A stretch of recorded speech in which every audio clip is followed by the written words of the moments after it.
Today we are working on a 2019 Honda HRV. Today we performed maintenance B1. B1 according to Honda's engine oil filter change, rotate tires, and a full inspection of the vehicle. We're going to go ahead and start it up so we can show you the message where it says maintenance B1, due soon. There it is on the right hand side of the dash. So here we go.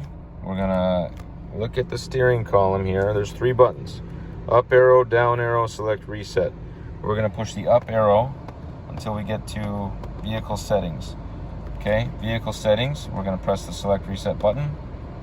We enter vehicle settings. Now we press the down arrow on the steering column here until we get to maintenance. Then we're gonna press the select reset button again, and it goes into maintenance reset B1, cancel. We're going to press the up arrow, it's going to go to reset. Now that it says reset, we're going to go ahead and press the select reset button, and it should reset it.